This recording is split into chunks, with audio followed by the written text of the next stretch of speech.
It's what I'm always looking for. I want to see if we get improvements little by little, and if we do, we're doing great. Exactly. I don't like that echo stuff. Yeah. All right, everybody, welcome to this week's edition of Mayhem's Amigos. I've got Adam with me. I don't know if Chris is going to join us tonight or not. And the reason being is happy anniversary to Chronic Chris and his lovely bride, now 13 years.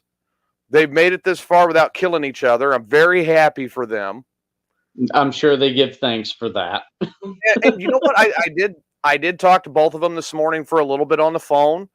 Okay. And I mean, they're out, they're having a good time, they're enjoying their anniversary, and I hope neither one of them winds up pregnant.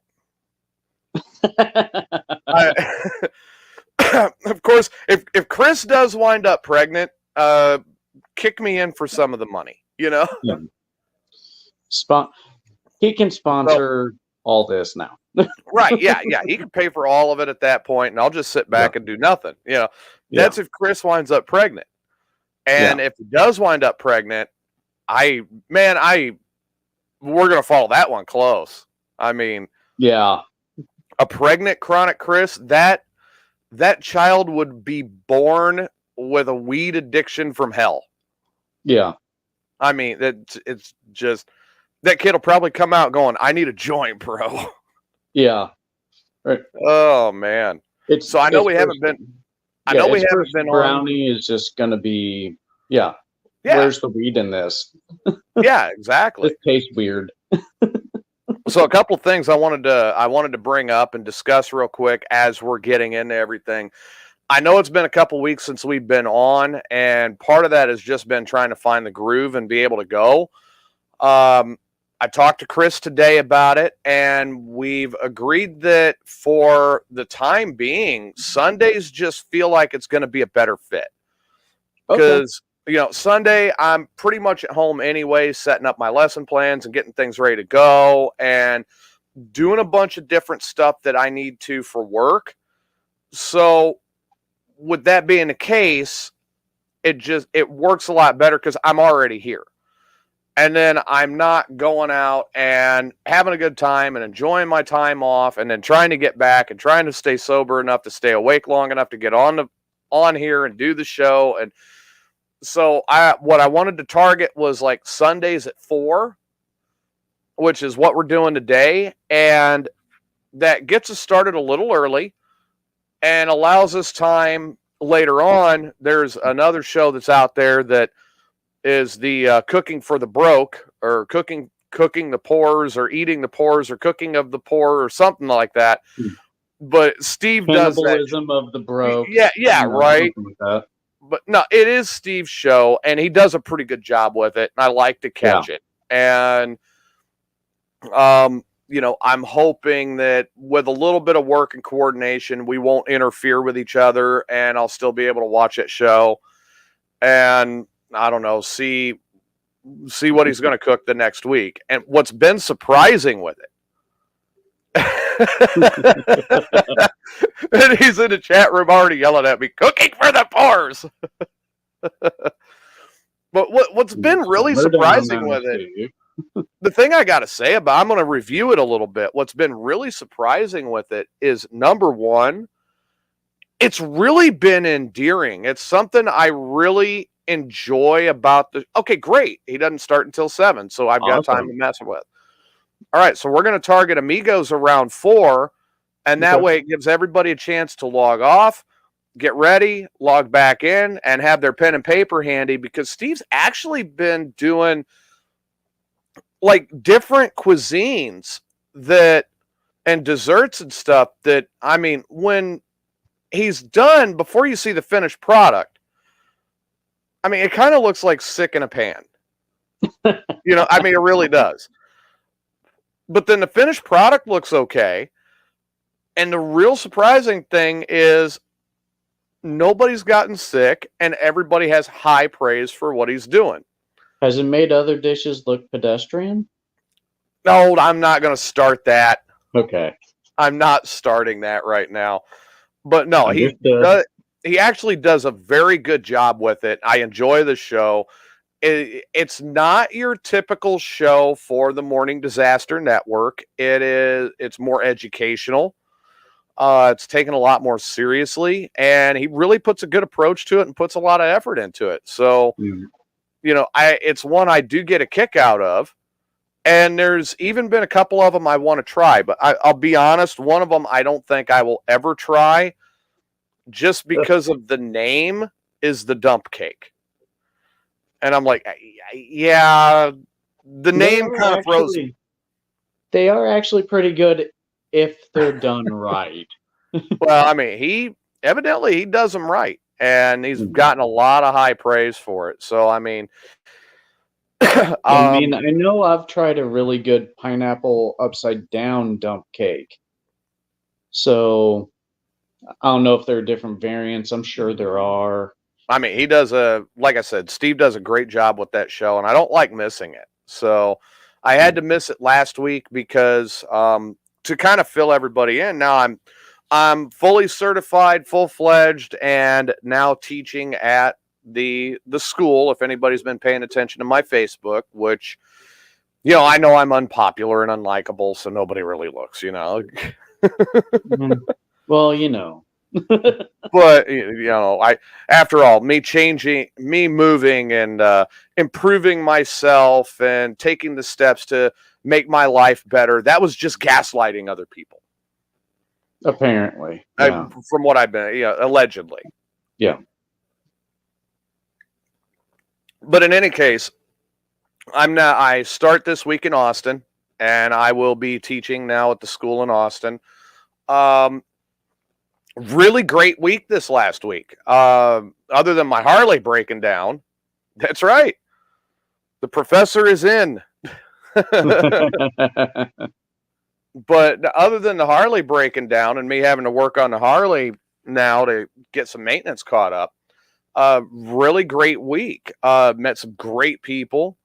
I had a wonderful time in San Antonio. I made some good friends. I fully intend to, get down there and visit as much as I can now.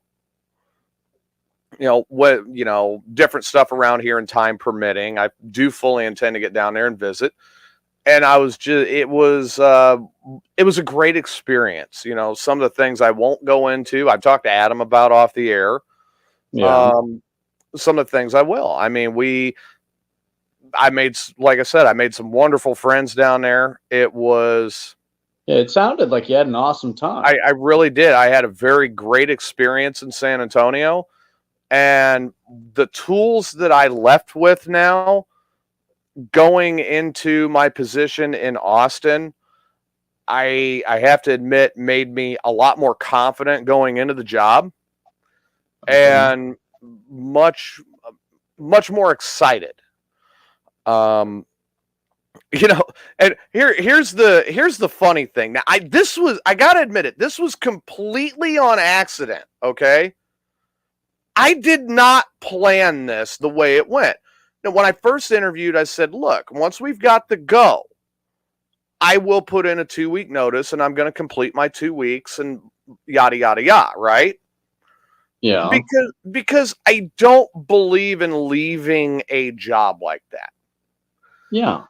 So I put in my notice and I worked the 2 weeks. And then, of course, I had the very following week, I had the training week in San Antonio, which was last week. And now this week being my first week pretty much cut loose and on my own and getting ready to go. Okay.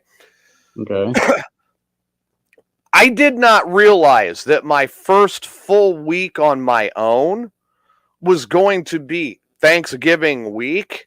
And I would wind up right out of the gate with only a 3-day work week. Me being salary now, I still get my entire paycheck, but I've only got 3 days that I'm working this week, and I'm free and clear to just do whatever. Yeah. Sounds like a good reason to be thankful to me. I have already been asked if I'm gonna come back up to Illinois during that time. I said no. With the Harley repairs and with things that are going on around here, money's just a little too tight to make the trip. I'm trying to clear some other debts out within the next few weeks. and get those taken care of, so I might have a little bit more to mess with and be able to breathe a little bit better, if that makes any sense. Yeah. One of the things is I'll say it, I've got an income tax debt that I need to pay. And part of my next couple of paychecks is going to be applied to paying that debt off and getting it out of my hair for good. Yeah. The next one is I only have about 1,300 left in back child support. I want to clear that debt, get it out of my hair. I've got the last 2 years of property taxes I have to catch back up on my house, get that cleared. I'm back in the green there, and I'm rolling and everything's fine. That over the course of the next 3 months, that's kind of my big ones that I've got to hit on, and I've got to get them taken care of. At that point, my next big goal is going to be throwing a lot of money towards the Harley, because I did finance the Harley when I bought it. And I want to take as much as I can extra and put towards the Harley every month and try to get it paid off as quickly as possible. Hopefully having it paid off after having it for a year, and thereby improving my credit a little bit. Yeah. And plus saving you a bunch of money and interest on the back end. Absolutely. Yeah. If you can, you should. Mm-hmm. Then of course, the next few things that are going on is obviously working with a couple of different people as far as getting the money coming in from the house that I sold to get it paid off and be able to move forward. Yeah, I did see that Boobus is in the hospital. Bubba's in the hospital right now. Hope he comes out okay. Yeah, I saw that too. Yeah, well wishes to him. I haven't reached out to him yet to talk to him, but I do know that, he was going through a rough spot and still is going through quite a rough spot right now. Poor Bubba. He had a little bit of time there. He was living in his van, wound up homeless. He's just had the guy has had a string of bad luck over the last 5 months that to me is just uncanny. I've never seen such a huge string of bad luck in my life. And, obviously prayers going to him. Hope he heals up soon and gets back on his feet. And, it just seemed like Bubba he just constantly, if he didn't have bad luck, he'd have no luck at all. Yeah. Really that's been kind of the thing, is like, if there's Steve, living in his van down by the river. Yeah. He's been in that boat where if he just had no luck at all, if he didn't have bad luck, and it's like, come on, man, I feel so sorry for him with that. But,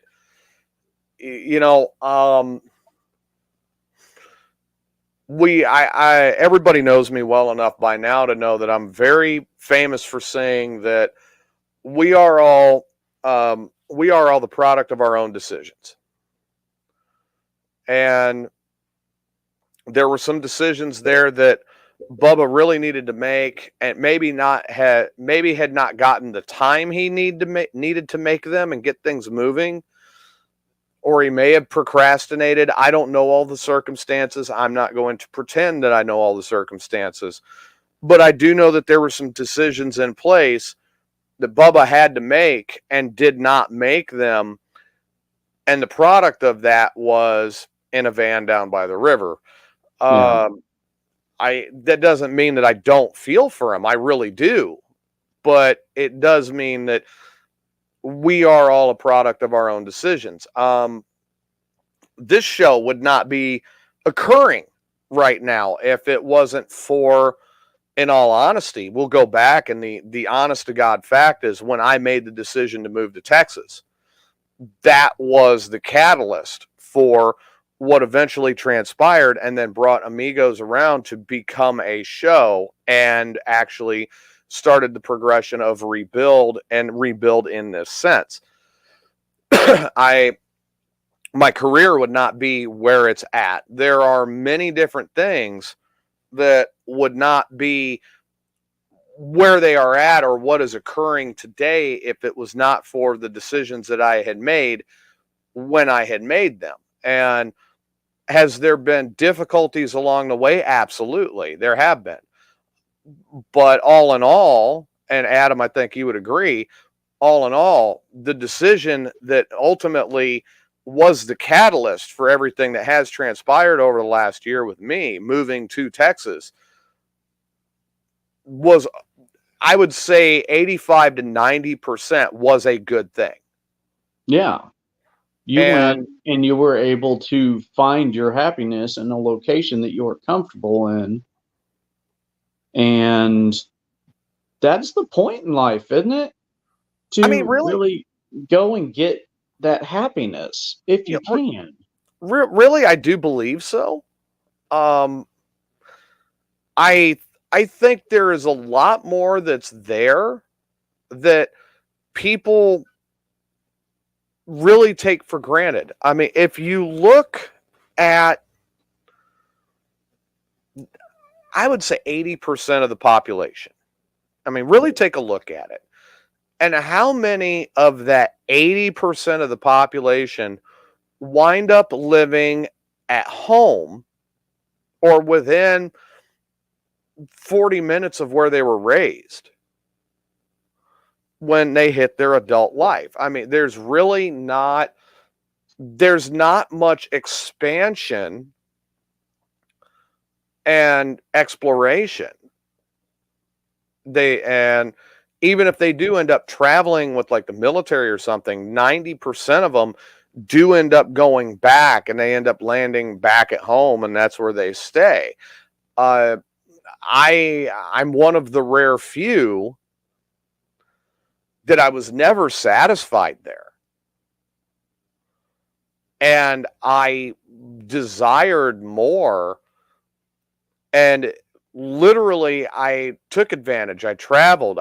For crying out loud, I got into a truck and I went over the road. I did everything I could to get out of that rut.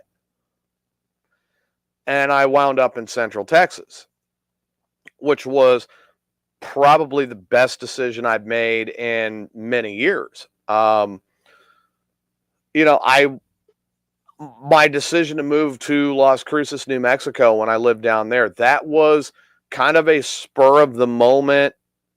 I got to do something move. It was not thought out. And it turned into be, up until now, it turned into being probably the best 6 years of my life.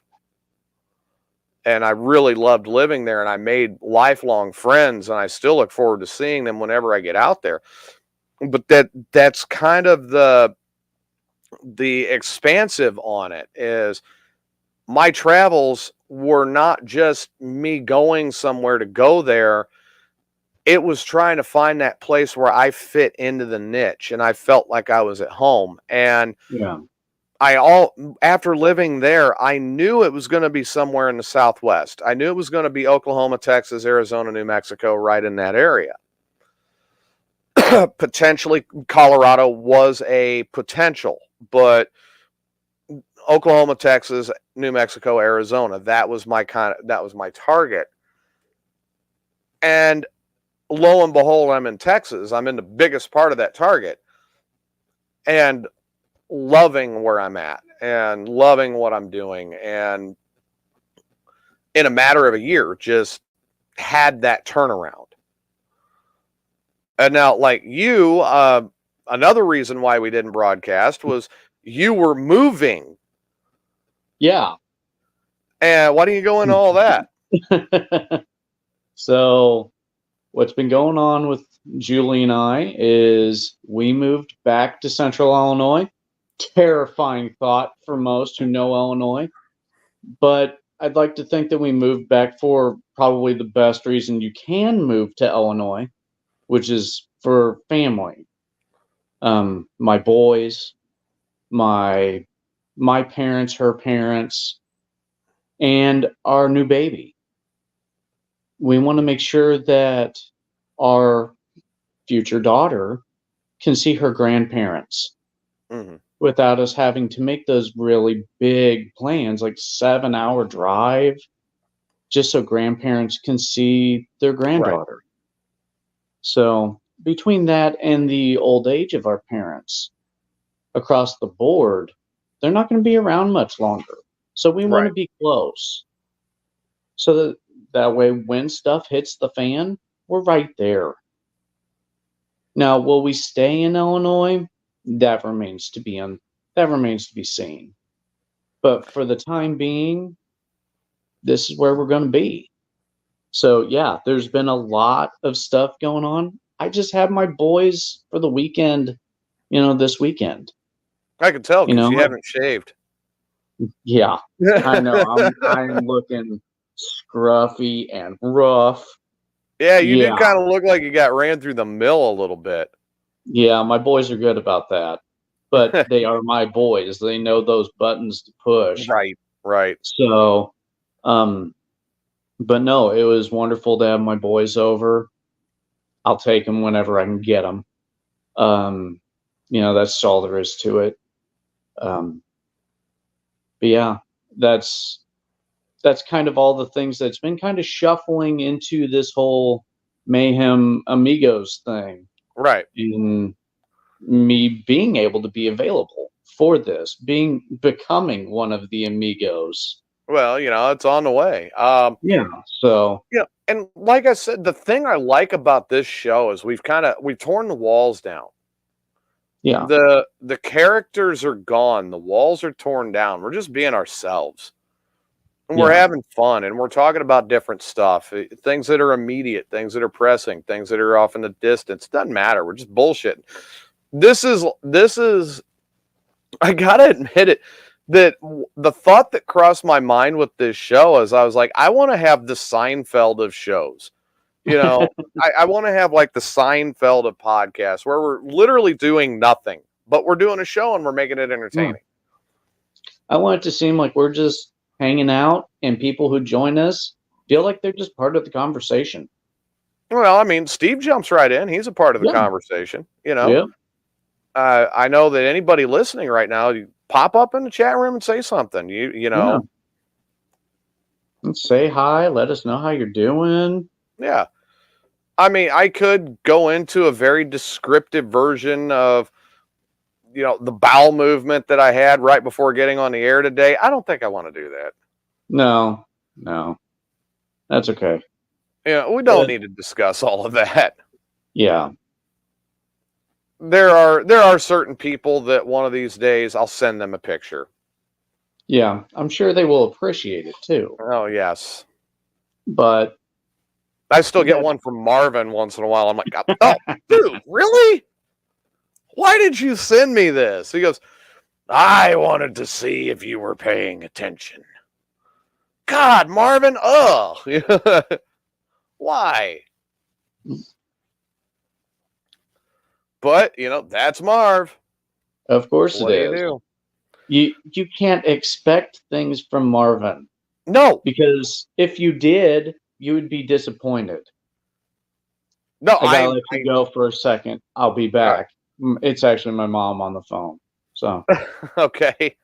Oh God, Corey, really? Why would you do that at your office even? That's even worse. I mean, my God, don't your coworkers get mad at you for that? That's terrible. Oh man. No, so I mean, it's been a pretty active couple of weeks, everybody, and I do apologize for being absent. Oh, you're cooking for your taste testers right now? Okay. That's awesome, Steve. Like I said, I wanted to apologize for being absent the last few weeks because we've all just had different stuff that's been going on like crazy. It's been insane. Obviously with work and with the American Legion again and with different people I know and different extracurriculars I've got going on, I barely got time to be at home. Today was one of the rare few days that the phone hasn't really rang today. I've been here just pretty much, I think I was on the phone for one phone call today. And otherwise, I've been pretty much here just relaxing and enjoying it. Not a whole lot really to happen today. The place is cleaned back up, is ready to go. You're starting to clean up. What do you mean, Corey? Why are you cleaning out your company car? Are you getting another one? Are you changing jobs? What's happening? That's kind of a new one. If you guys aren't seeing it, Corey said he's cleaning out his company car so he can drop it off on Wednesday, and he's the only one there at the office. Well, yeah, I'm kind of curious now. Why? Is it the time of year where you're changing out cars, or they taking away the company car? Or are you on your way to Steve says that what he's cooking tonight, he's going to call harden your arteries casserole. I think they're already hardened enough. I don't want to harden them anymore. Last thing I want to know, the last thing I ever want anybody to do is look at me and go, hey, are your arteries rock hard? Like, nah, I don't need all that. Oh, you're starting a new job Monday after Thanksgiving. Well, I hope it's a move up for you and it's a good jump. Obviously, as everybody knows, I made my jump 2 weeks ago. So I hope it works out. Are they giving you a lot of the same perks, Corey? Are you still getting the company car with the new job and things like that? Or is this going to be more of a office-based position? I don't even know what Corey does for a living, so this is actually kind of getting interesting to me. Oh, let's see. What else is going on? Man, I know that I'm working to try to get the bike put back together. Yeah, as Corey wants to know, does your casserole have God's butter in it? That would also be known as bacon grease. Some other things going on. As you guys know, I went to okay, so I'm glad you got the jump there, Corey. It looks like he's going to get more benefits and everything, and still have a company car, and good deal. And it does have bacon grease in it. Yeah, pig fat rules. I don't care what anybody says. Pig fat helps a lot of things. It's not the remedy for all things, though, but for most. Okay, so Corey says it's still field work. He'll have the company car on the days that he works. 3-day weekends. That's a bump up. 3-day weekends are always good. Yeah, they're always a plus.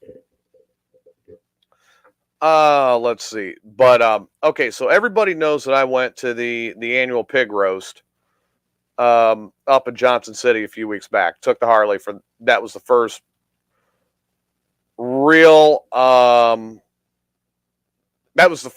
road trip with the Harley. And this upcoming weekend, the first weekend, well, not this weekend, obviously it's Thanksgiving, but the first weekend of December is a road run for this. That whole thing makes money and raises money to help the operating costs of the Cherokee Children's Home in Cherokee, Texas. And it goes and helps out the kids, the underprivileged kids that are there. It's like a foster home, or I guess we could say an orphanage. They got a tough life out there, So everybody gets together, they raise the money. Those kids fill out their Christmas lists every year, and part of the money that's raised from the pig roast, actually a big part of it, gets each and every one of those kids the one big item that they really want every year on that Christmas list. And Santa comes riding in on a Harley, and and they come in with the toys and they make a big deal out of it. And I'm really thinking about going on the road run this year to ride up and see what it's all about and what it's doing, what it's raising the money for. I already have one, Steve. Thanks. But it's He just wants a crack at biker babes. yeah, and they're not gonna mess with him. I'm sorry. But what? Biker He's a mechanic and a chef. But biker babes are usually looking for the guys that ride the bike. They're not looking for the guy that's showing plumber crack working on the bike. I'm going to say something that's going to put shivers up your spine. He could ride the bike with you. Ugh, no. Told you. Absolutely not. No. I figured that was the answer, but just saying. But no, I mean, I've got the parts on the way right now. What I'm waiting on right now is I'm waiting on the replacement spring tensioners. And when they get in, I pull the rocker covers, I've got to pull the lifter blocks. I've got to pull the push rods out, and then I'm going in and I'm changing the spring tensioners. I'm also changing out the oil pump. I'm going to put a high performance oil pump in the engine to improve my my oil flow. Nice. But she's given me the warning signs right now that it is time. These tensioners have got to be done. All right, so to kind of give you a description, these spring tensioners go up against like a timing chain, and they they put the tension on the chain going around the cams and the crank. The shoes of these tensioners are a plastic composite. Okay. And there. Over time, this plastic starts to flake off.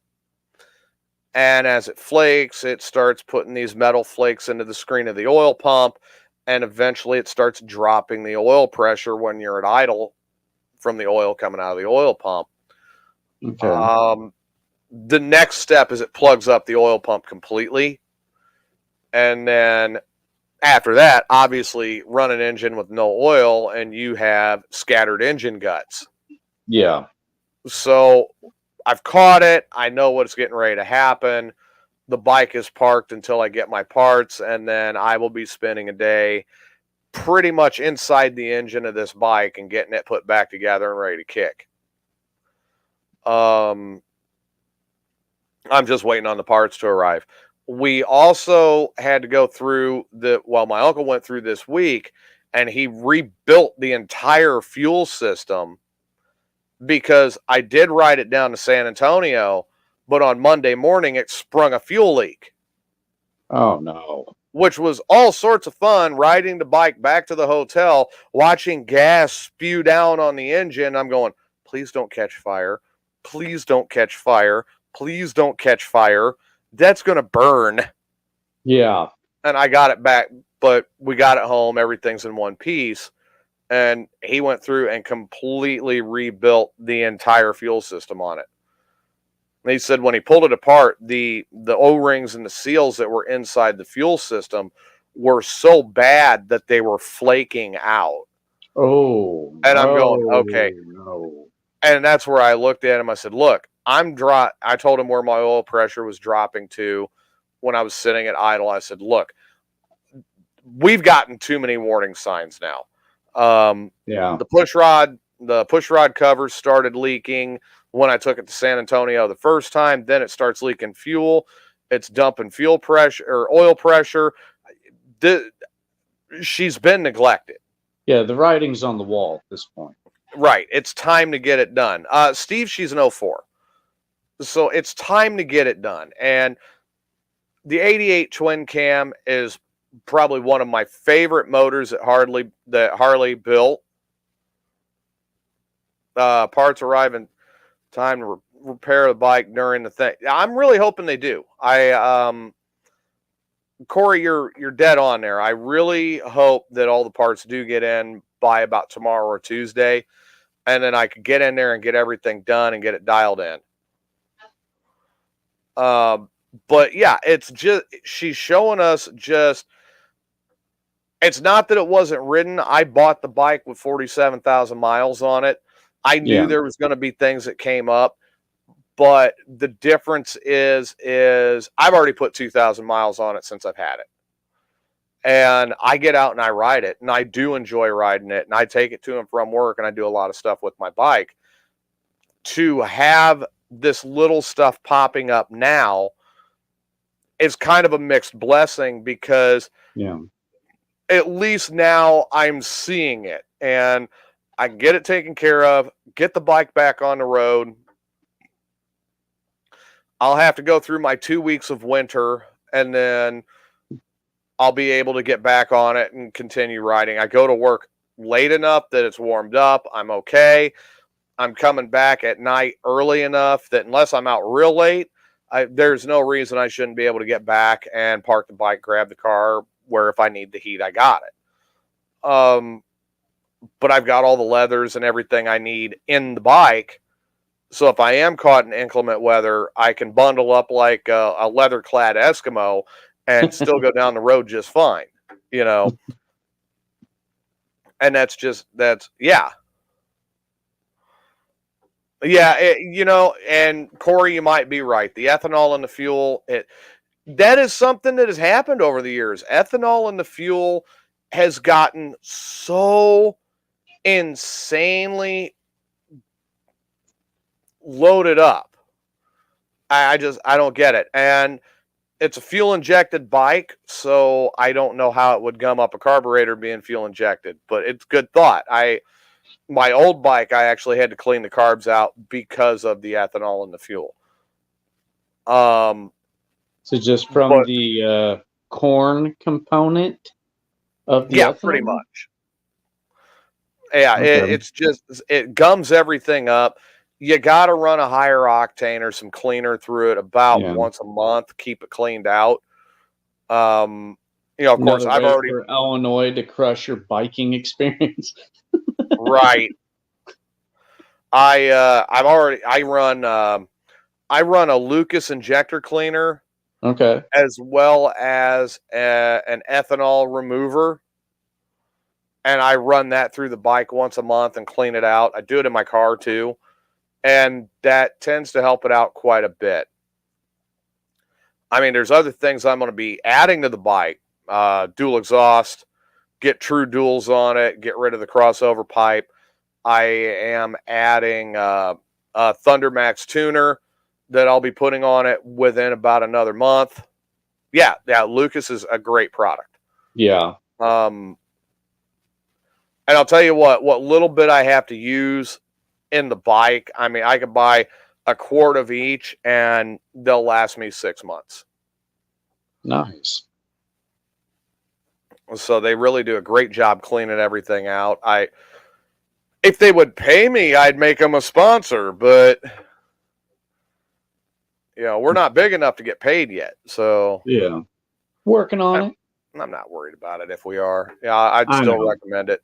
I would still recommend the product because it is a good product. It's done for the little bit of money that you spend up front. You save yourself a lot on the back end.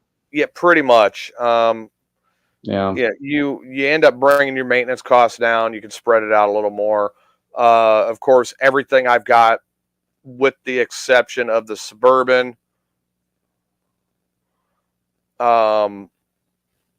runs pretty full synthetic oil. My car gets Mobil 1. The Suburban, I use a semi-synthetic. The bike, of course, gets Screaming Eagle Syn 3. And it's that, and the old VMAX, it gets nothing less than Royal Purple. I mean, that I'm really selective about my oils.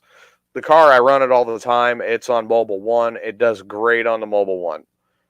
And it's got to get Mobile One 020. It actually requires full synthetic in that car. But it runs like a top on it. And okay.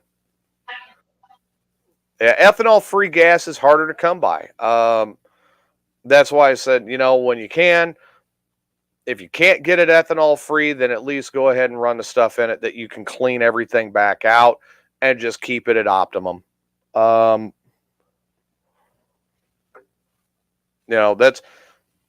been kind of the little stuff that's been going on. Like they've got the bike route or the bike ride going up to Cherokee. Thrill all the kids for Christmas, and then maybe take them for a ride on the bike, and then come on back and eat their school. The 1 year, you know what they did for the lunch for everybody that rode up? They did like that old rectangular, grade school pizza. Awesome. For everybody that rode up. And I'm like, dude, I would eat that today. I may complain about it now. I may complain about it now, but I would eat it today just to go like, yeah, I got some grade school pizza again. Heck yeah. Pizza day used to be the day you looked forward to no matter what. Yeah, I remember back when I went to school, it was Thursday. Thursday was pizza day.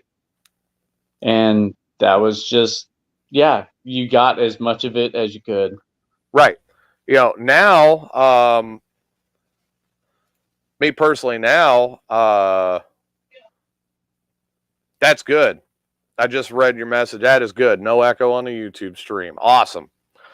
Think we finally figured out that problem. Yay. The only way I'd want to hear an echo, and it's just because it would be funny to me, is if somebody had their picture off, like we're not seeing the video,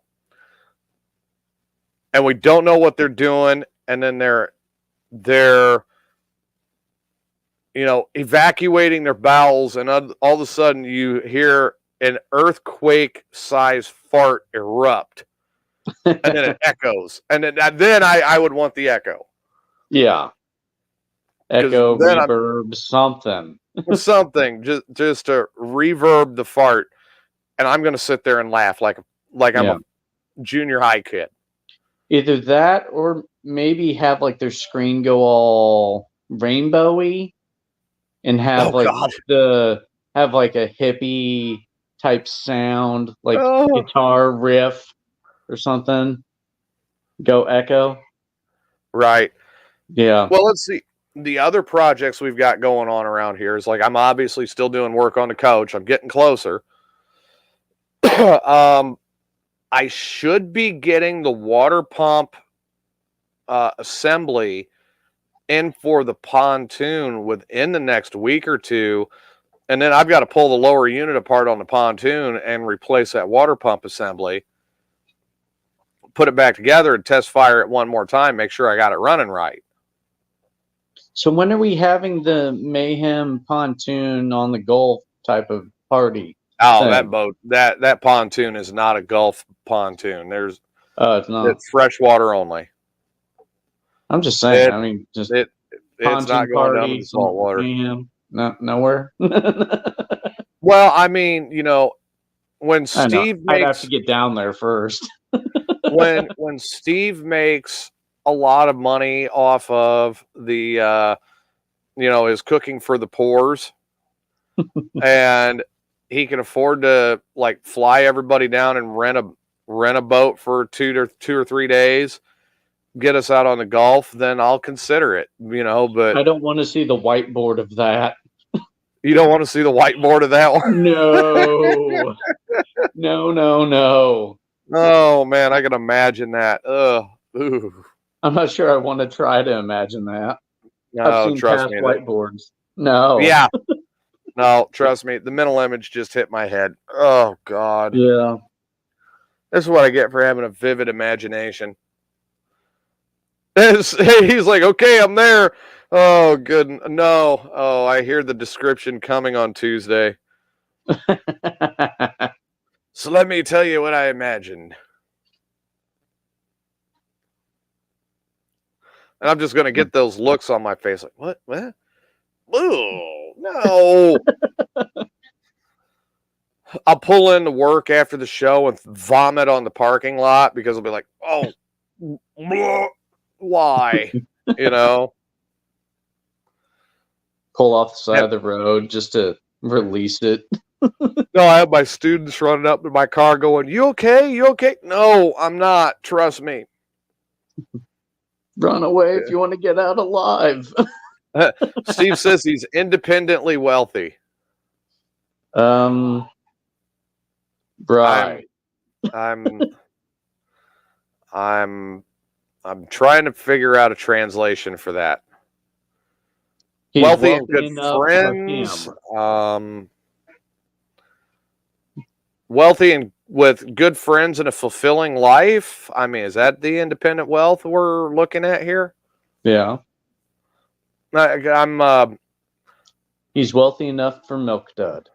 I'm under the impression that it's not financially. Yeah.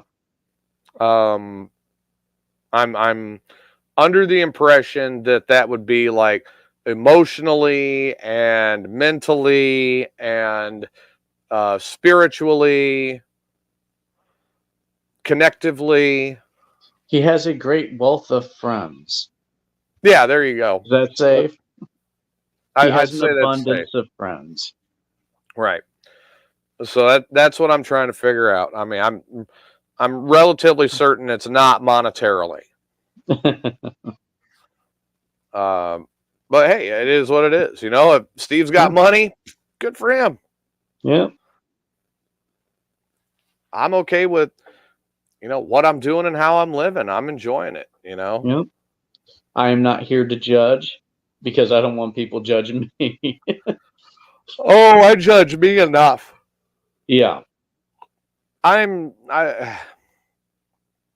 don't really admit it a lot on the air, but I'll say it now. You know, I am my harshest critic.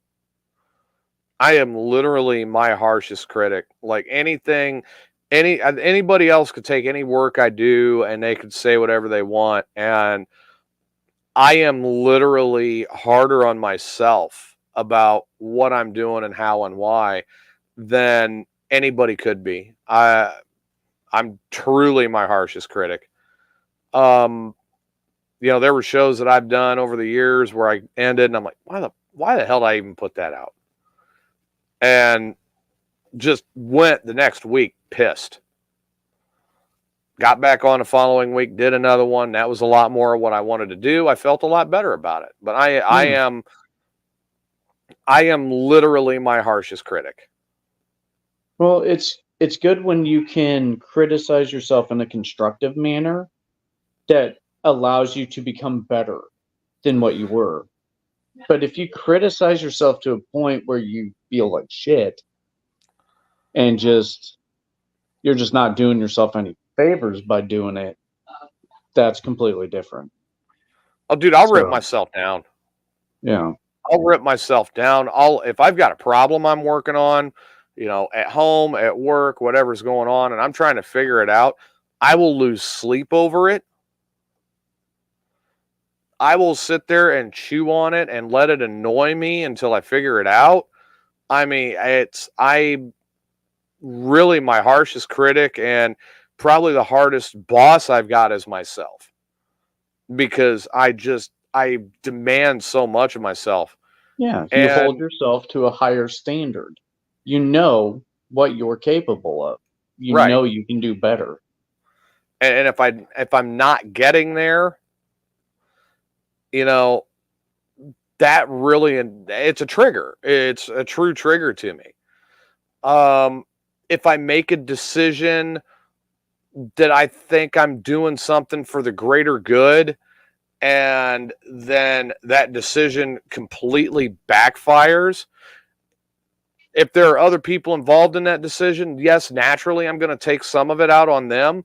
They don't see what's going on behind the scenes and what's happening with me because I'm ripping myself apart for even allowing the decision to happen in the first place. And I will chew it and spit it and chew it and spit it and continue to do that for weeks on end. So, I truly do know I am literally my hardest critic. I am my harshest judge. And, I don't know if anybody else is like that, but it's because I do take a lot of the things I do very seriously and I want to do well. I could sit there and I could listen to different things I've done in the past and I have. And then I'm like, why did I allow that?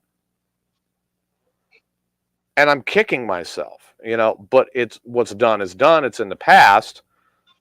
That's probably the hardest thing I've got to swallow. Yeah.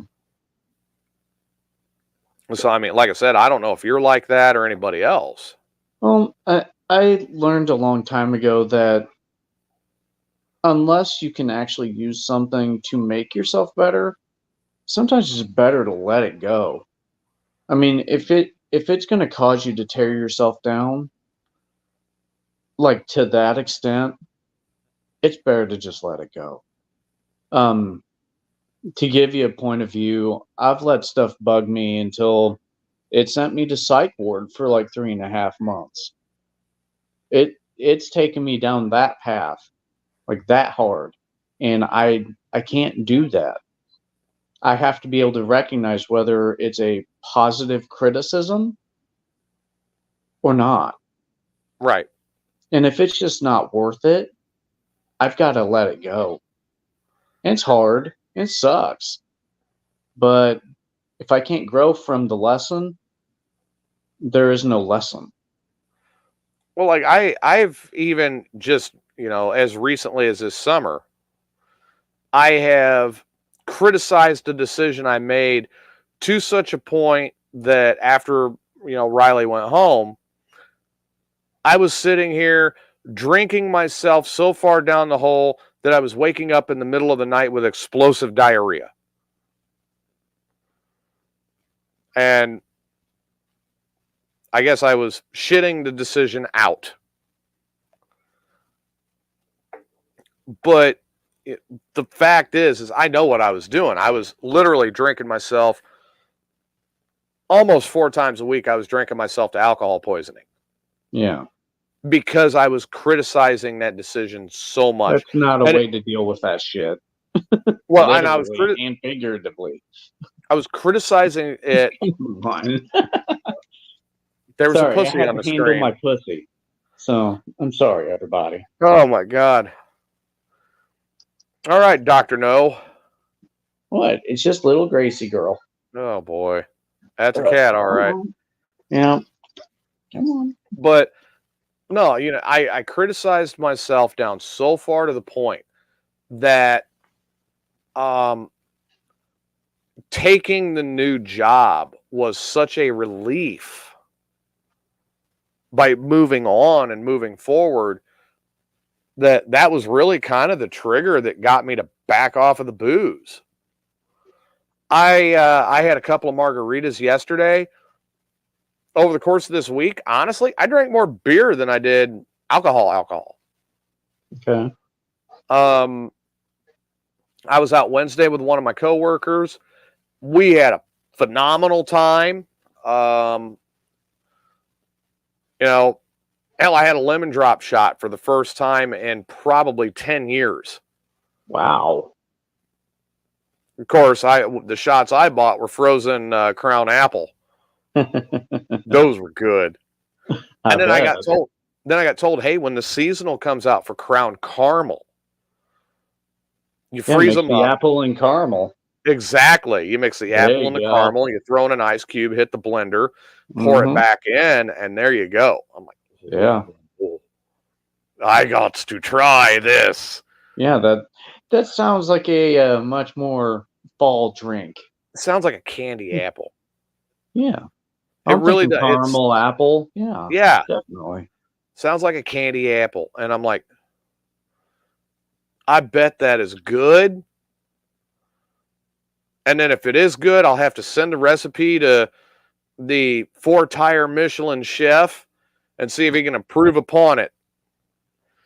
Fact, the Michelin stars that are handed out is by the Michelin company that makes the tires.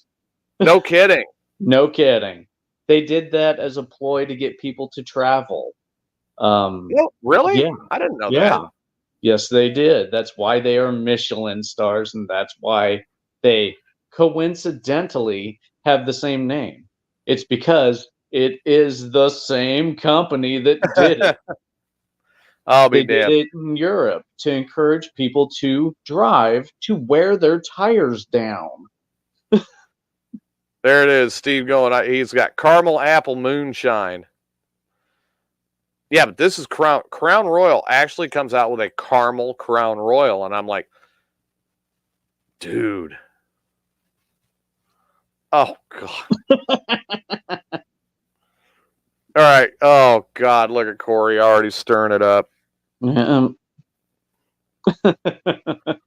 Yeah, Crown Peach is actually really good, but I like Crown Peach and iced tea. And then it turns it into like a peach iced tea. Yeah. Really love that. Another one I'll do is I'll get iced tea, unsweet iced tea. Okay.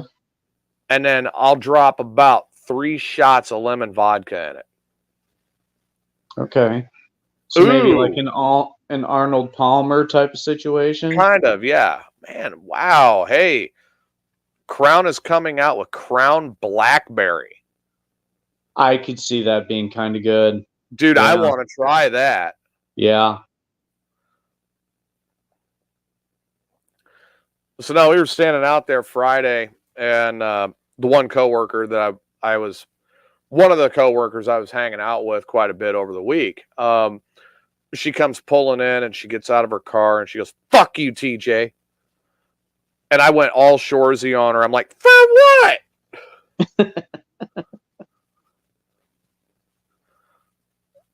And we turned it into a gag for the rest of the week. So I'm waiting for her to drive up. I'm waiting for her the next time she's got to drive up and help out in Austin, look at me and go, "Fuck you, TJ." For what? And just start it, I think that'll be hilarious. Yeah. So there was another thing that happened as the transition between jobs has occurred. So last week, my former job, I got my paycheck on Tuesday, and my former job ripped me off.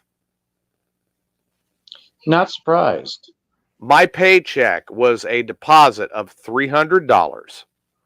They took $115 off of my load pay for 2 different days and gave me no explanation why.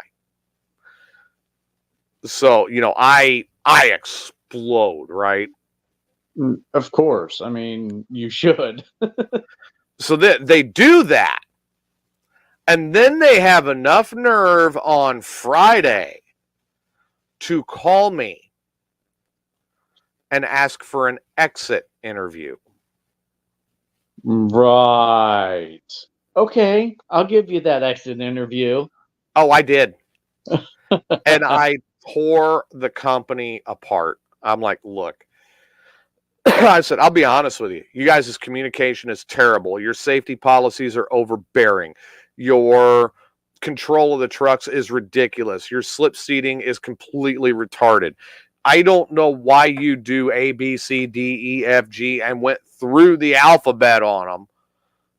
I said, but it's completely backwards of any other company that I have ever worked for in my 10-year career. Oh. I said, well, was the pay adequate? I said, no, it was not adequate. It was a good $400 or $500 a week under what the competition's paying. So no, you are far from adequate. You are far from even comparable. Oh, well, I said, they don't have to give stupid little attendance bonuses to get people to show up to work. They just show up. Yeah. And they're like, this This was a recruiter that's backpedaling and going, oh my God, I'm so sorry you had that bad of an experience. No, a bad experience I could put up with. This was garbage. Yeah. Just a load of hot garbage. No. This was a load of garbage that had sat in the septic tank and chilled out for a while. I mean, it was a terrible place to work. The one saving grace that they had was my immediate supervisor, because he really did try. Corey's like, I'm waiting for my exit interview. Oh, dude, I demolished this company in my exit interview. I really did. It was anything I had a complaint about, I said it, and I reiterated it, and I said, and I gave you guys 6 months after I first brought it up to at least show me you were working on the problem. What did I see? Yeah, you were working on the problem in the wrong direction. It got worse, not better. Why am I going to stick around for that? Wheeler Walker Junior High. Wow. You know what? I'm going to do that real quick. So bear with me here. Ooh. Yeah, if he's Welcome saying to F movie this time job, with TJ. huh? Said welcome to movie time with TJ. I know. Where we look up special clips or clips, Oh. whatever.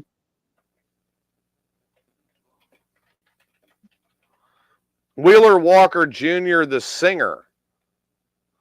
Oh, God. I think I have heard this song. It's called F This Job. Uh-oh. Ah! He lives. The legend lives.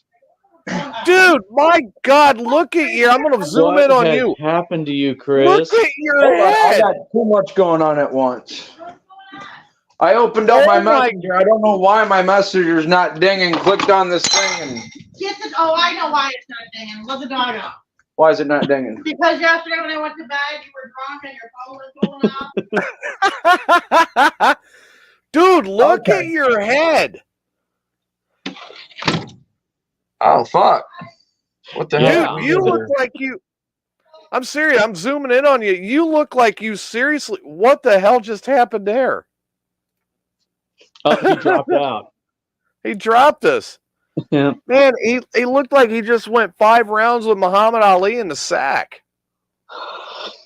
It's like, I don't know what happened, but it wasn't good. And it involved a whirlwind. There we go. There we go. Dude, you seriously, I was like, what the hell happened to your head? I don't know why I got the halo around me. I don't know. Maybe it's because your phone is in awe of you. It's like, oh.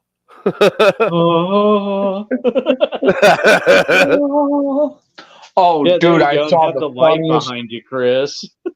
No, I saw the funniest thing on Facebook the other day, and I had to share it with my wife, and I was kind of nervous. Oh my God! But I kept my fingers crossed. She died laughing, and now I'm going to do it.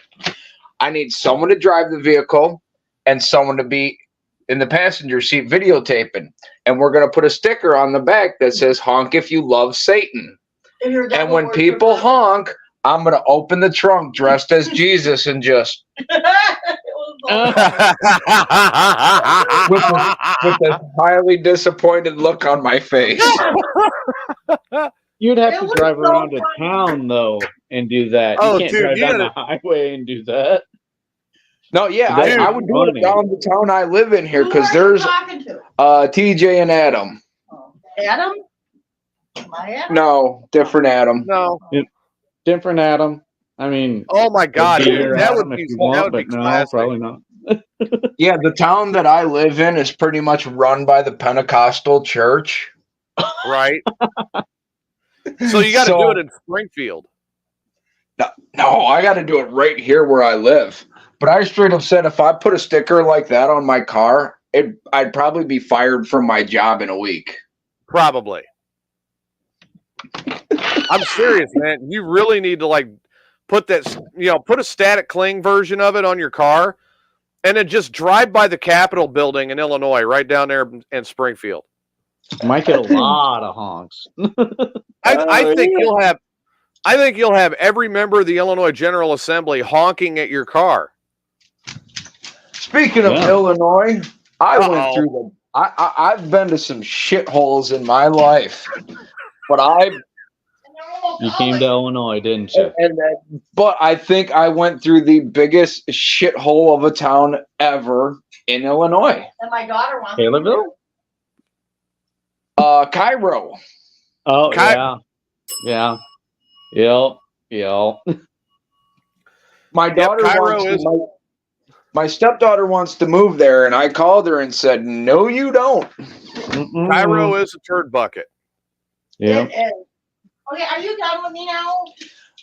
Yeah, give me like 30 minutes. Well, he's got to brush his hair, but I think he's done with you. Is she done with you? That's the question, because that looks like you went 15 rounds with Muhammad Ali. What? He's talking about my hair. I just got out of the shower a little bit ago. I haven't brushed it. Oh, okay. Well, that explains a lot. But no, you did, dude. You look like we zoomed in on you. Yeah, Corey, Chris is in the Bible Belt. So are you home now or from your run today? I am at home, yep. I'm going to sit here with you guys for about 30 minutes, and then I got to go watch a movie with my wife because it is our anniversary. Yep, and we already said happy anniversary to you guys. Yeah. So we're going to go watch your anniversary day with us.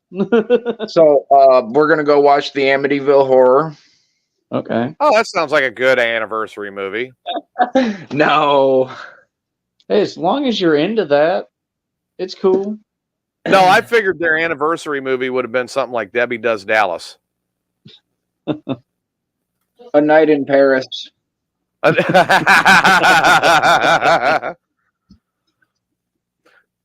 Well, I mean, that's one way to fill every hole in Paris, isn't it? Yeah. Good Lord. Corey's in the chat room. He says, Cairo is the asshole of Illinois. Like, literally, it was full of burnt out and half fallen over buildings. Yeah, I know. It's a turd basket. And we rolled through there at 10 o'clock in the morning. I think I saw a dude pissing on a fence with a 40 in his hand. I wouldn't be surprised. Surprising. Yeah. That's really not surprising in Cairo at all. Did I ever tell you guys about one of the pranks I pulled in New Mexico involving a motorcycle and a gorilla suit? Oh shit, do tell. Yeah, please. What, you've never heard this one? I haven't. All right, so Chris, I'm sure Chris has. He just don't remember. Speaking of gorilla suits, Monkey Shoulder has a banana-shaped flask gift set. Huh. That's a new one. Yeah. All right. So I had a friend of mine that he managed a Sonic. And which was kind of cool for me because I always got free food from Sonic, you know what I mean? There you go. But he managed the Sonic. And he had this one cashier that he was kind of sweet on her, and back then she was cute. Now after he dated her for a couple of years, she stopped being cute and she started peeing herself all the time. Was there drugs involved? Not that I'm aware of, but she stunk. Like, she didn't even clean herself that well. You walked into the apartment and it just reeked of urine.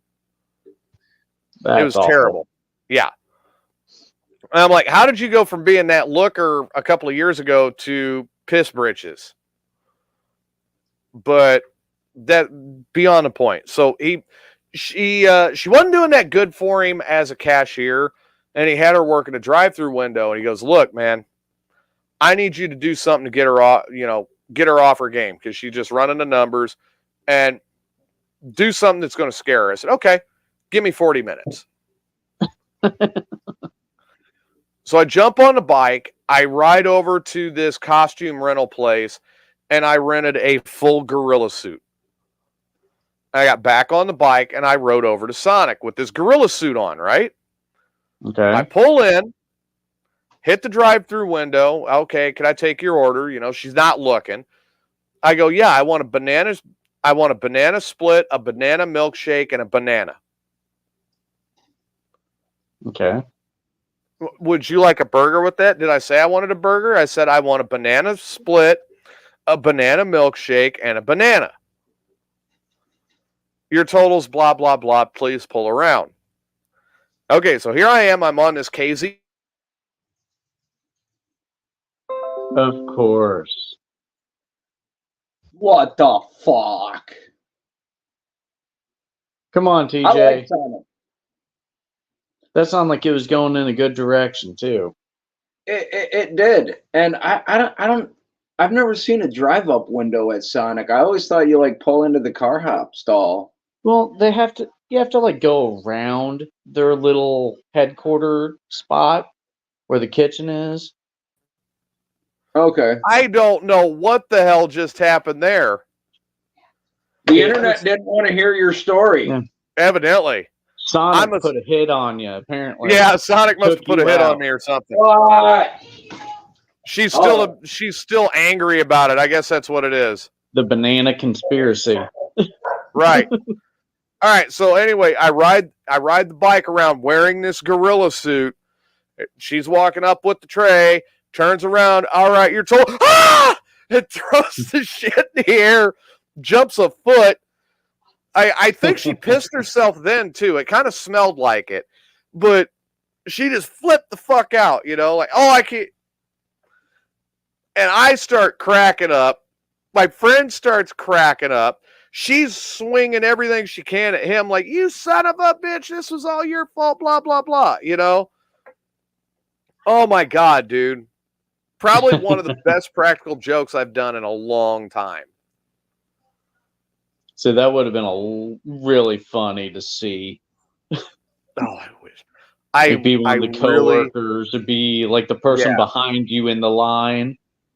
Dude, I really wish I'd had somebody behind me with a camera back then that could have recorded the whole thing, so I still had it.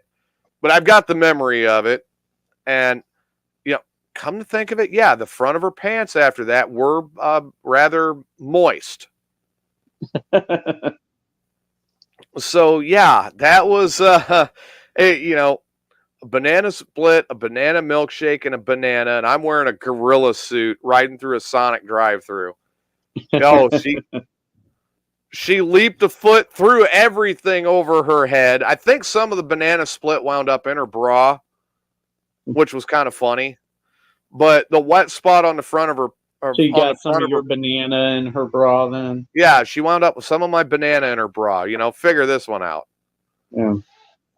But the wet spot... I swear that someone in charge of the food at Sonic has got to be a former inmate. Yeah, no kidding. You're not kidding. With one menu item, the chili cheese Frito burrito.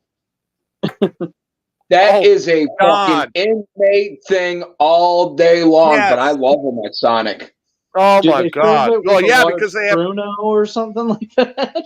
Yeah, only thing it's missing at Sonic is a little bit of ramen mixed in. Jesus. Well, a little bit of ramen and some beef stick. Yeah. Yeah, some Slim Jims cut up in it. Yeah. We're sitting here talking about jail food. Oh my God.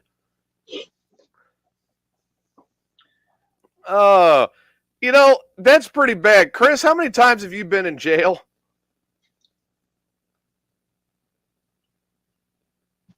I don't know.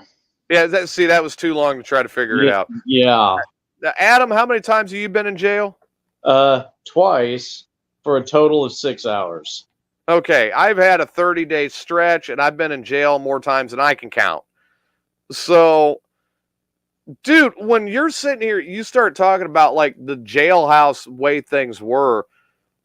I go back to Pekin, Illinois, and the old Tazewell County Jail when it had the green walls, the black bars, no climate controls in there, or very little climate controls in there. And then they'd leave the windows open. It let outside. We'd yell down, "Hey, throw me up a cigarette."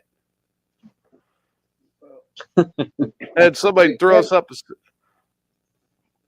The kid that was house sitting for me while I was out of town. Yeah. I come back and I open up Hulu and he was watching Prison Break. I was like, "Oh, you like that show?" He says, "Yeah. I was in that prison. I was one of the last group of inmates to roll through there." Oh, the old Fox River? Old Joliet. Yeah, that was, you're right. That was old Joliet that they used for that. Yeah. Yep. So how accurate was the movie to the layout of that prison? They got it. They got it? Well, they filmed the show at the prison there. Yeah. And that's pretty much what it's used for now. I believe they just did another Blues Brothers drive-in. No kidding. Yeah, they do Blues Fest there now. You know, there's a lot of prison movies that are out there, you know. Like the Longest Yard could be a prison movie or a football movie. Yeah. Let's see, what else is there? You've got Shawshank Redemption. Yeah, I love Shawshank Redemption. Yeah. I was gonna say that's probably one of my favorites is Shawshank. Yeah. And actually, because I was supposed to leave for Ohio this morning, and the trip got canceled, and I kept asking my brother-in-law, you know, where we going, and where we going? And he's like, it's just north of Columbus, blah, blah, blah. And I'm like, cool. Do we pass Mansfield at all? I don't know. Why? I don't need to stop. I just want to drive by and take a picture. Right. Mm-hmm. Yes. But if I do get a chance to go there, I would love to go for Incarceration. Right. The Music and Tattoo Festival. Yeah, that would probably be a lot of fun.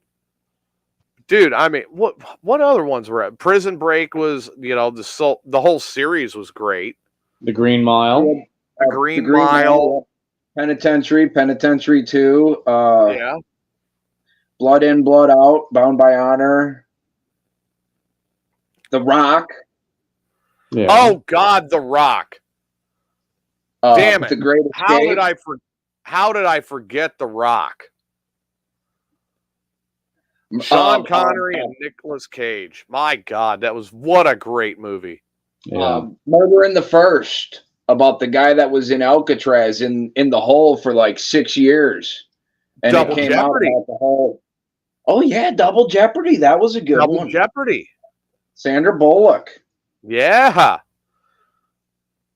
Hey, there you go. Corey says The Fugitive.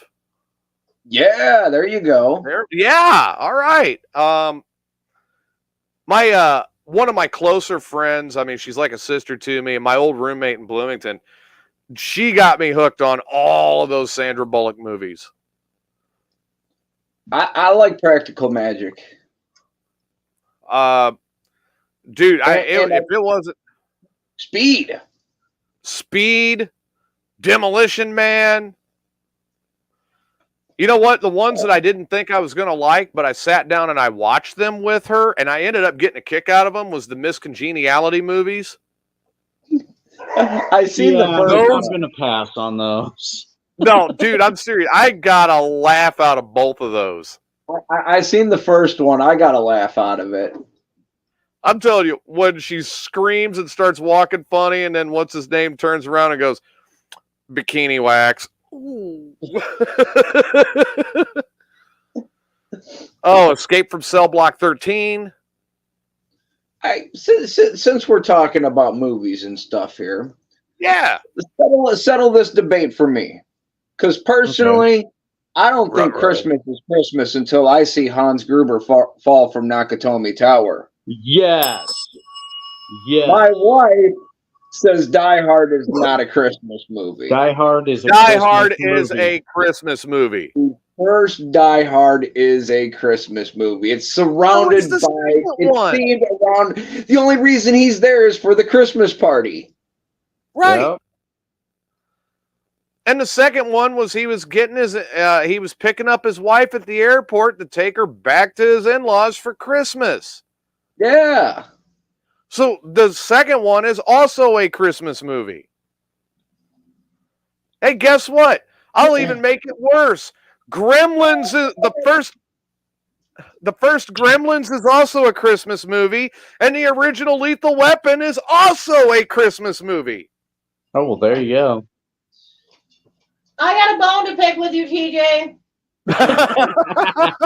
Because I agree that Die Hard is a Christmas movie? Well, it has nothing to do with. You know what the funniest Christmas movie I think is? Die Hard 2, Die Harder?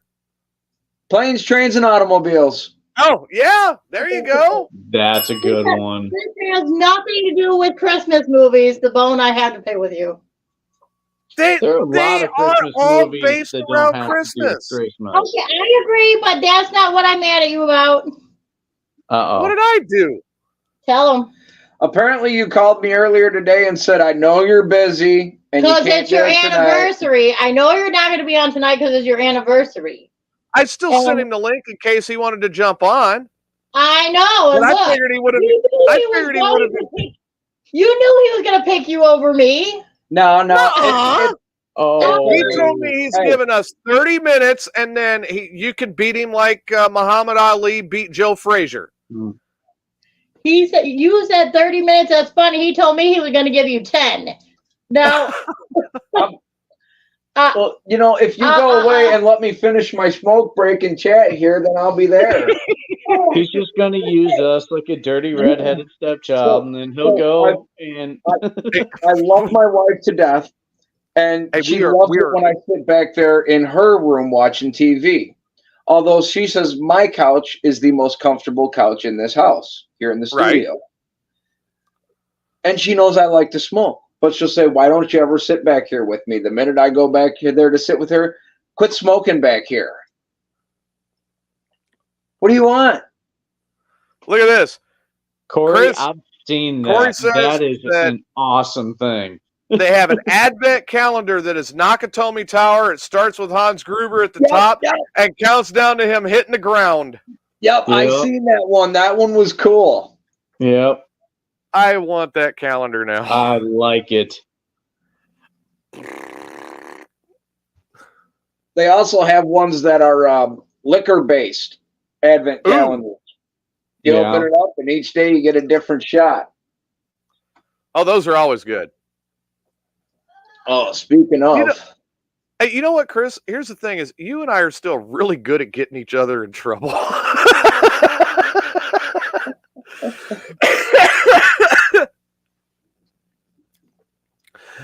How is it over 10 years we have not lost the ability to get each other into trouble? just good at it, man. Good God, we friends are. get each other into trouble. Oh, man. You share a jail cell. You're not bailing Yo. one or the other. Exactly. Well, I mean, here's the thing. They always do this whole, well, if you wind up arrested with these people on your friends list, Chris came up on there, I know what his line would be. Dude, she didn't look like a fucking cop, and she got my weed. I mean, that would be it. No, actually, I'm scheduling an appointment for the Kentucky marijuana doctor. All right, so you're going to get your medical marijuana card? Yep. If I get approved, it's $150. If I don't get approved, it's free. So you're hoping, this is one of the times that you're hoping to spend money. Yes. Okay. Well, see, if he gets approved, then he no longer has to go to Illinois to go buy his weed. Oh no, Yeah, I'll right. still go to like now I'm going to Missouri. I spent Cape Girardeau, beautiful little town right on the Mississippi River. The dispensary Cape was Girardeau is awesome. nice. Yes. Surprisingly, you got to go through that shithole of a Cairo to get there. Right. Yeah. But yeah, I enjoyed Cape Girardeau. and it is so much cheaper because Missouri don't tax your ass like Illinois' crooked ass does. Right. So I'm waiting. I'm going to try to get a hold of a friend of mine this week. As far as New Year's goes, he's got an Airbnb that he owns in Las Cruces. Oh, so what are you doing on my birthday now, Tej? I love Airbnb. Probably going to be naked in Las Cruces. I don't think I want to be at that party. Or do I? Wait a minute. No. I actually used to have access to an Airbnb right on the Mississippi River. Like, you can fish from the back porch. Dude, what happened? The girl that's my wife's best friend quit dating the guy that owned it. Oh, damn. But yeah, I got to get a hold of him and see if it's going to be available for when I want to be out there. And if it is, then I'm going to be out there for a few days. Yeah, there you go. But he'll cut me a hell of a break. I mean, for the time I want to be there, he'd probably hit me at like $300. Right on. Not bad. And then I just have the place to myself, you know. It's like, all right, I'm going to run around naked. You know, kind of like I do at home. I don't have anybody to really be worried about when I'm at home alone, so I'll walk around here naked. I don't care. Now you got me thinking about it, and fuck you and fuck her. I love that Airbnb fucking, because the one time I went there, the dude had a plant that was ready to be picked, and he's like, go ahead and take a couple branches off it. And damn it. That sucks. I clipped these branches right there at the Airbnb, put a line across the trunk of my car, and had them hanging in the back of the trunk of my car on the way home. Just hoping you did not get caught. Yes. All right, so what have we done today? We have established that Gremlins, Lethal Weapon 1, Die Hard 1, Die Hard 2 are all Christmas movies. Yeah. Despite what anybody says. Yes. Talked about a bunch of other good movies.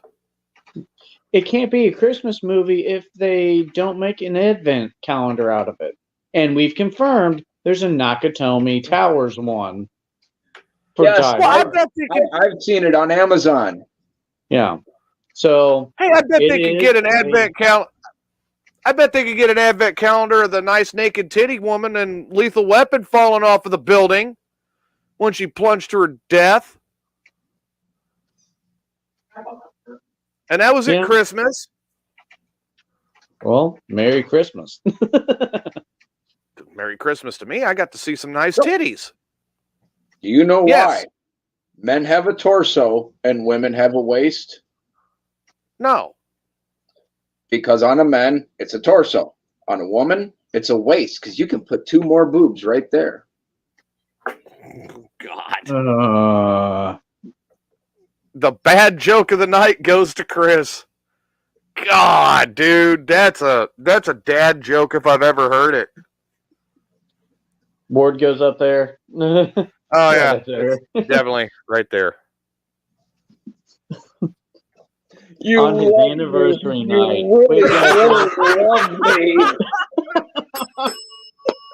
I'll give you the recovery. Oh man. With the step back in the 3. Yeah. So to recap yet again, Amigos, we're going to move that to 4:00 on Sundays. That way we've got enough time to watch Cooking the Pours. Or cooking with the pour, deep frying the pour. Cooking for the Pours with Steve. Okay. What's Cooking for the Poor with Steve? Basically, he's doing different recipes on his show called Cooking for the Pours. And when he does, it's different stuff that you can make for under $10. Yeah, it's recipes on the cheap. And there's a pussy on the screen. So like some ramen noodle burritos and shit. Yeah, like dump cake, you know? I mean, just different stuff. Right on. And I mean, he's come up with some good ones where I'm even sitting there going, wow, I might want to try that, you know? But then what's the surprising one is at the end of it, nobody has died. Everybody sings the praises of what he cooked, and they've only wound up getting dysentery 3 different times. And no one got salmonella or food poisoning? No one's got salmonella yet. Nothing fatal yet. Okay. Well, maybe he'll know how long I should microwave my Thanksgiving turkey for. Oh, God. You're going to start that joke again? Every year, dude. Fucking my wife. She says, I don't know what this is, but would you get it? And showed me her phone, and it was someone was marked safe from the WKRP turkey drop. I was like, Yeah. Send me that. I want that one. Yeah. I definitely want to be marked safe from that. I think I'm far enough away. Oh, my. Make her watch it. We got the YouTube clip. Oh, I'm sure I can find the episode somewhere. Oh, make her watch the YouTube clip from it. Oh my God. Then she'll be like, oh God, no, they didn't. I didn't know turkeys couldn't fly. Well, let's do a round robin. Adam, you got anything to add before we finish it up tonight? No, it's a good night. I hope everyone has a happy Thanksgiving. I know we'll all meet after. Yep. So, looking forward to the stories y'all collect. Oh, Lord. before next we meet. I don't know if I'm looking forward to the stories I might collect. I've got like 3 different places I've got to stop for Thanksgiving. I've got, of course, my family I'm spending time with. Now I've got friends here in town I'm spending time with. And then sometime over the weekend, I'm supposed to go down to San Antonio and hang out with all them. Like, fuck. Get stories that are worth our time, TJ. Just try, entertain us, please. All right, so if I get 2 lesbians doing a strip tease on a table, and I'm sitting back going, we're going to need video of that, or else we're not going to believe the story. Yeah. We need a certain level of proof for that. All right, so what if it's 2 transgender women that are dancing together and getting naked on a table? Do you want a video of that? I'll take your word for that one.